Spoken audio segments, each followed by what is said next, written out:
নেদারল্যান্ডসকে লজ্জিতভাবে টি-20 সিরিজের প্রথম ম্যাচ হারিয়ে দিল এবং এশিয়া কাপের প্রস্তুতি নিয়ে নিল। Captain leading from the front, Liton Das কি অবিশ্বাস্য ব্যাটিং করলো, মানে হাফ সেঞ্চুরি। সাকিব আল হাসানের সাথে লিটন দাসের সমান সমান হয়ে গেছে হাফ সেঞ্চুরিতে। তো সাকিব আল হাসানকে পার করে ফেলবে, এরপরে মাহমুদুল্লাহকে পার করে ফেলবে।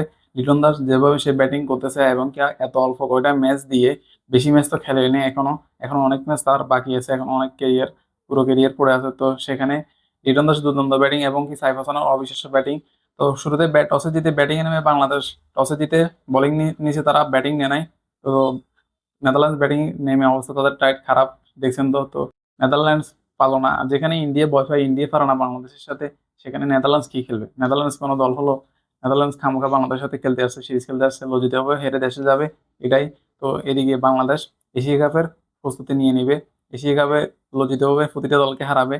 তো এখন অনেকে এশিয়া কাপের দলগুলো বাংলাদেশের খেলা দেখে এখন ভয়ে কাঁপতেছে, এক প্রকার কাঁপতেছে, যে স্কোয়াড এটা হলো নতুন স্কোয়াড, মানে সাইফ হাসান কি খেলাটা দেখাই দিল। এরকম ব্যাটিং এশিয়া কাপে দেখতেছে আমরা সাইফ হাসানের। সাইফ হাসান আশা করি এরকম ব্যাটিং করবে এশিয়া কাপে, দুর্দান্ত ব্যাটিং করবে, অলরাউন্ডার, দারুণ ব্যাটিং করে। তো আজকেও দেখাই দিছে, যদিও স্ট্রাইক রেট একটু কম ছিল। আর লিটন দাসও ভালো খেলছে, অবিশ্বাস্য ব্যাটিং, স্ট্রাইক রেট 200 রানের উপর, 200-এর উপরে স্ট্রাইক রেট, সেখানে লিটন দাস অবিশ্বাস্য ব্যাটিং। তো সব মিলিয়ে জিতে গেল অবশেষে বাংলাদেশ সিলেটের মাটিতে। মানে বাংলাদেশের সাথে গরম মাঠে কেউ পারো না, সেখানে বড় দলরা পারো না, সেখানে এই ছোট দলগুলো কি খেলবে? মানে এখানে বড় দল হলেই ভালো হতো, খেলা দেখতে মজা হতো, কিন্তু ছোট দল দেখে খেলাটা তেমন একটা মজা লাগে না, কারণ আমরা আগেই জানি যে বাংলাদেশ জিতে যাবে। মানে নেদারল্যান্ডস নেদারল্যান্ডস কি খেলবে বাংলাদেশের সাথে? নেদারল্যান্ডস খেলতে পারবে না, হেরে যাবে, এটা সবাই জানে।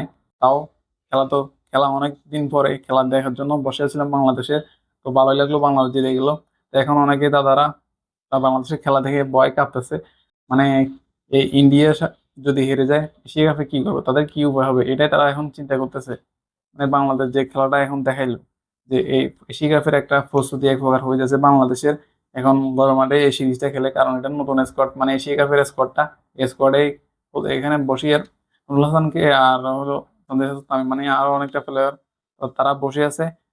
তো কয়জনকে সুযোগ দিছে, কয়জনকে বসে রাখছে, সব মিলিয়ে অবিশ্বাস্য খেলা দেখা দিল আজকে বাংলাদেশ। মানে এখন অনেকে ভয় পাচ্ছে, এশিয়া কাপের দলগুলো এখন ভয় পাচ্ছে যে বাংলাদেশের সাথে কিভাবে খেলবেন, মানে ইন্ডিয়া আর কি, বিশেষ করে ইন্ডিয়া ভয় পাচ্ছে। তো অভিনন্দন বাংলাদেশ, যাক দেখার বিষয় এবার কেমন খেলে এশিয়া কাপে বাংলাদেশ, সেটা দেখার বিষয়। এখন এখানে এই ছোট দলের সাথে তো ভালো খেলছে, আর নেদারল্যান্ডস যথেষ্ট ভালো খেলছে, মানে ছোট দল হিসেবে বাংলাদেশের সাথে এই গরম মাঠে, বাংলাদেশের গরম মাঠে ভালোই খেলছে। তারা আর কি করবে, মানে তারা 130+ রান করেছে, 30-এর উপরে গেছে, 150 রান করতে পারে নাই, তারা হিসেবে ভালো খেলছে। বাংলাদেশের সাথে আর শক্তিশালী টাইগার বাহিনীর সাথে এই ছোট দল কিভাবে জিতে যাবে, আপনি এটা ভাবতেই পারেন না, এটা ভাবাই এক প্রকার অন্যায়।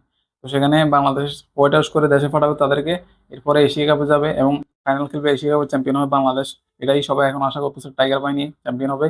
আর বিশেষ করে ইন্ডিয়াকে হারিয়ে প্রতিশোধ যেটা, সেটা উঠে ফেলবে, কারণ ইন্ডিয়া যে 2বার ফাইনাল হয়েছে বাংলাদেশকে, সেটার প্রতিশোধ উল্টাতে হবে, তাই না? তো এখানে এই খেলাটা দেখে এখন দাদারা ভয় পাচ্ছে। তো ভয় পান আপনারা, আপনাদেরকে এশিয়া কাপে হারিয়ে দেবো, দেখিয়ে দেওয়া হবে বাংলাদেশ। এটা দেখার বিষয় এখন কেমনটা খেলে বাংলাদেশ।